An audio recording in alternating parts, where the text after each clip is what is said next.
আলহামদুলিল্লাহ, আজ জুমার দিন এবং শবে বরাতের দিন।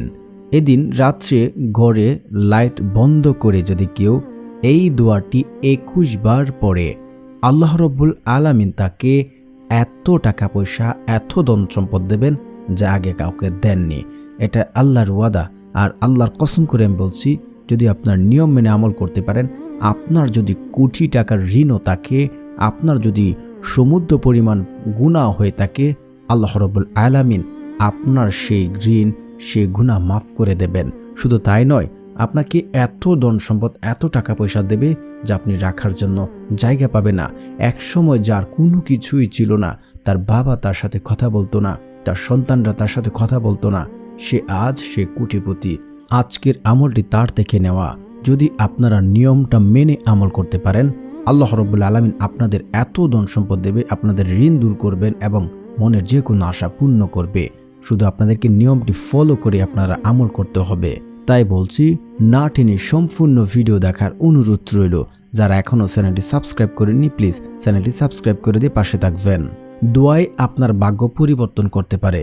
আমি আল্লাহর ওয়াদা করে বলছি, শুক্রবারে এমন একটি সময় রয়েছে, যদি কোনো বান্দা আল্লাহর কাছে কিছু চায়, আল্লাহ তাআলা তাকে তাই দেবেন।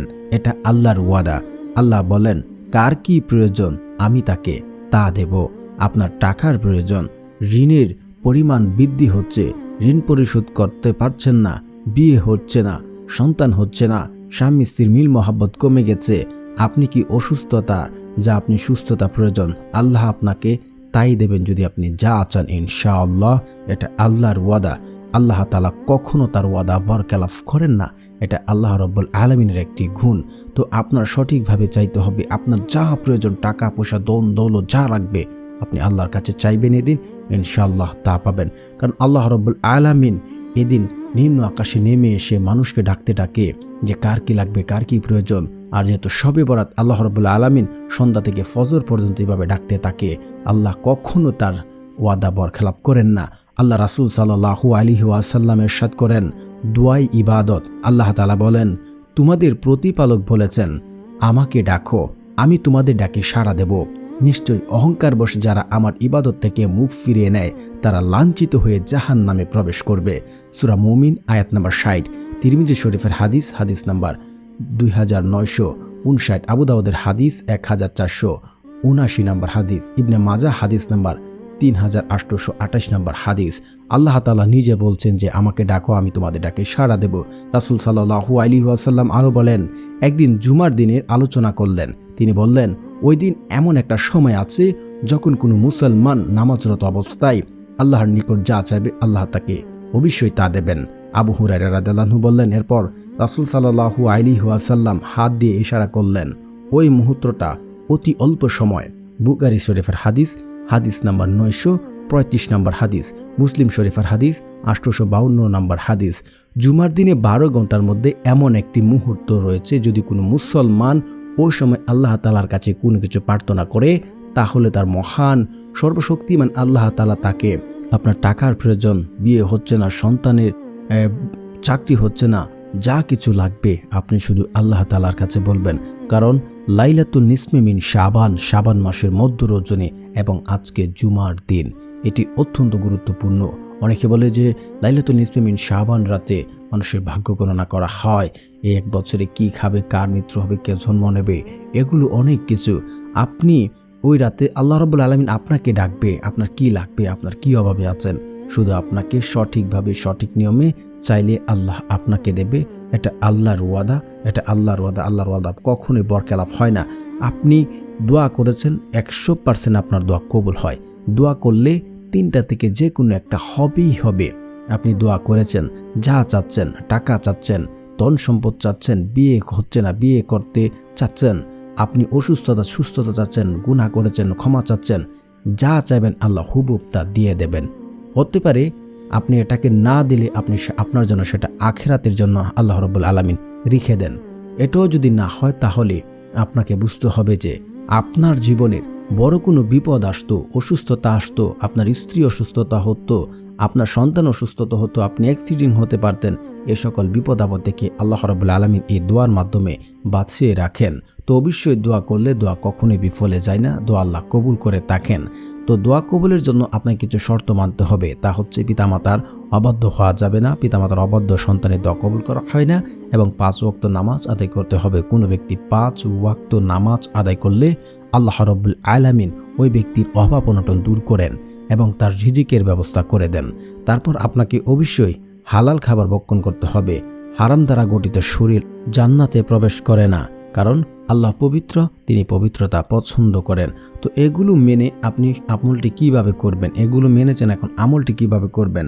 আপনি সন্ধ্যায় বা রাত্রে ঘরের লাইট বন্ধ করে নির্জন স্থানে বসবেন, উত্তম রূপে উজু করে আসবেন, পরিষ্কার পরিচ্ছন্ন কাপড় পরবেন, জায়নামাজ বিছিয়ে বসবেন এবং বসে বসে মনটাকে স্থির করবেন।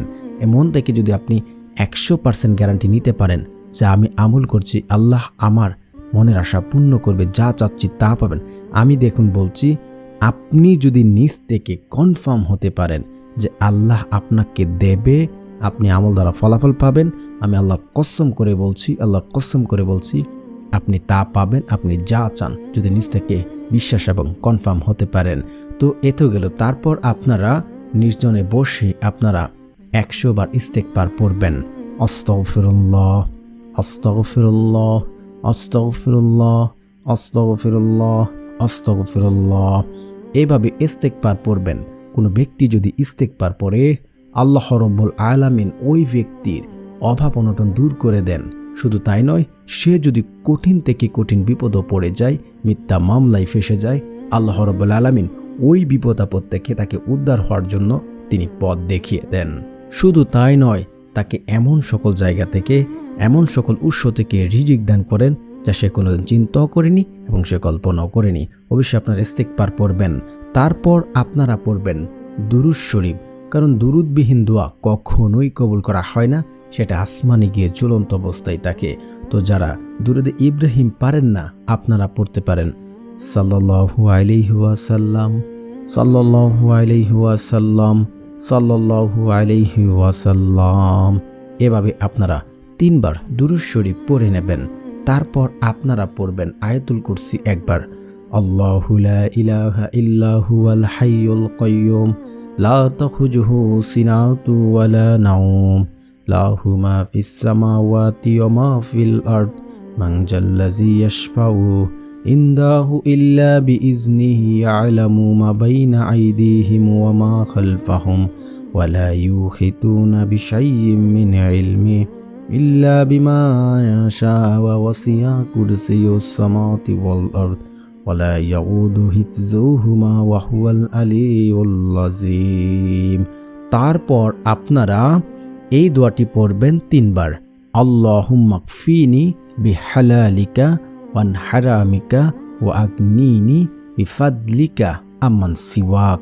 এই দোয়া যে ব্যক্তি পড়বে, আল্লাহ রাব্বুল আলামিন ওই ব্যক্তির যত ঋণ থাকুক না কেন, আল্লাহ রাব্বুল আলামিন তার ঋণ পরিশোধ করার ব্যবস্থা করে দেবেন। প্রিয় দর্শক, তারপর আপনারা এই দোয়াটি 21 বার পড়বেন। তো প্রিয় দর্শক, যারা আমার এই চ্যানেলটি সাবস্ক্রাইব করবে, আল্লাহ রাব্বুল আলামিন তাদের মনের আশা পূর্ণ করবে ইনশাআল্লাহ। কারণ যাদের মন ভালো, তারা অন্যদেরকে সহযোগিতা করেন এবং আল্লাহ তাদের মনের আশা পূর্ণ করেন। দোয়াটি হচ্ছে রাব্বি হাবলি মুলকান লায়ামবাগি লি আহাদ। আমি আবার পড়ছি, রব্বি হাবলি মুলকান লায়ামবাগি লি আহাদ। এটা আপনারা এভাবে 21 বার পড়বেন। পড়ে আল্লাহ রাব্বুল আলামিনের কাছে 2 হাত তুলে দোয়া করুন। ফলাফল নিজ চোখে দেখতে পারবেন, নিজ চোখে দেখতে পারবেন। এটা আল্লাহর ওয়াদা, এটা আল্লাহর ওয়াদা। যা চাইবেন আল্লাহ আপনাদের তা দেবে। বিশ্বাস করে আমলটি ইনশাআল্লাহ করে দেখুন।